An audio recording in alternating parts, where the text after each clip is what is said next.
ओम श्री गणेशाय नमः। श्री शिव महापुराणे द्वितीयायां रुद्रसंहितायाम् अथ षष्ठत्रिंशोऽध्याय। हिंदी अनुवाद। सनत कुमार जी ने कहा, उस दूत ने वहां जाकर विस्तार पूर्वक ठीक ठीक शिव जी का संदेश और उनका निश्चय सुना दिया। वह सुनकर ये दानवेंद्र प्रतापी शंखचूड़ दानव प्रेम पूर्वक युद्ध करने के लिए तत्पर हो गया। शीघ्र मंत्रियों के साथ सवारी पर बैठकर शिव के साथ युद्ध करने के लिए अपनी सेना को आदेश दिया। शिव जी ने शीघ्र ही अपनी सेना तथा देवताओं को प्रेरित किया और स्वयं भी लीला के साथ शिव जी तैयार हो गए। युद्ध का आरंभ हो गया। अनेक बाजे बजने लगे, कोलाहल और सिंहाद होने लगा।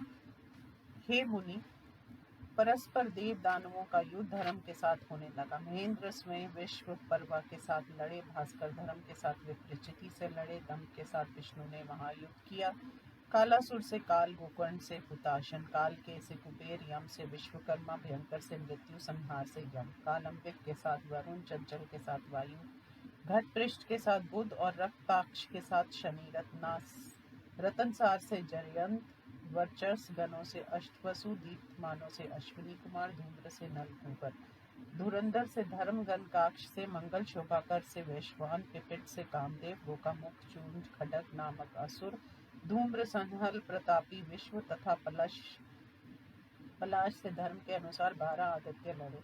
शिव जी की सहायता करने वाले देवता असुरों के साथ लड़े। 11 महारुद्र महाबली पराक्रमी भयंकर असुरों से लड़े। उग्रदंड आदि से महामणि लड़ा। राहु से चंद्रमा, शुक्र से बृहस्पति धर्म से लड़े। दैत्य श्रेष्ठों के साथ नंदीश्वर आदि लड़े। इस महायुद्ध में विस्तार से अलग अलग नहीं कहा गया। हे मुनि, शिव जी बरगद के नीचे काली तथा पुत्र के साथ बैठे थे। सेना समूह परस्पर लड़ रहे थे। करोड़ों दानवों से घिरा हुआ रतन भूषण भूषित शंखचूड़ रतन जड़ित सिंहासन पर बैठा था। देवताओं तथा असुरों को कुचल डालने वाला महायुद्ध हुआ।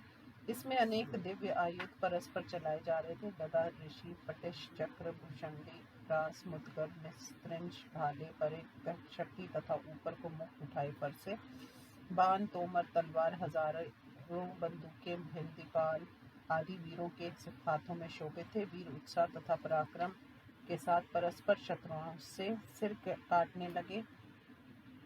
काटने लगे। दोनों ओर वीर सैनिक गरजने लगे। हाथी, घोड़े,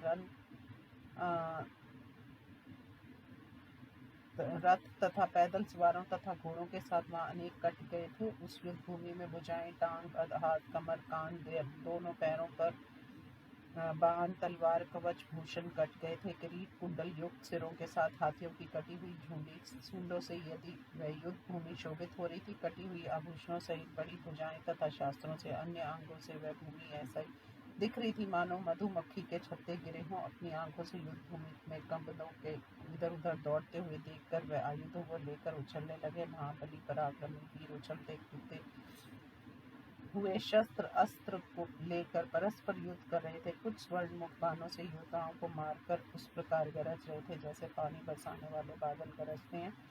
चारों ओर से कोई वीर रथ सहित सारथी को बाणों से इस प्रकार ढेंक दे रहा था जैसे बादल सूर्य को ढक देते हैं। द्वंद्व युद्ध करने वाले योद्धा एक दूसरे से भिड़कर आगे बढ़कर एक दूसरे को ललकार रहे हैं और मर्म स्थानों पर चोट कर रहे हैं। चारों ओर से वीर समूह सिंह गर्जना करते हुए उस महायुद्ध में हाथों में ध्वजा तथा आयुध दिखलाई भी दे रहे थे। जोरदार शब्दों वाले अपने शंखों को वे अलग अलग बजाने लगे। महावीर प्रसन्न होकर उछलने कूदने लगे। इस प्रकार बहुत समय तक देव दानवों का भयंकर तथा वीरों को हर्षित करने वाला युद्ध हुआ। महाप्रभु परमात्मा शिव जी को की ही ये लीला है जिससे देवता, असुर, मनुष्य मोहित हुए हैं। इस प्रकार श्री शिव महापुराण में शंखचूड़ वध प्रसंग में देव दान युद्ध वर्णन नामक 36वां अध्याय समाप्त। ओम नमः शिवाय।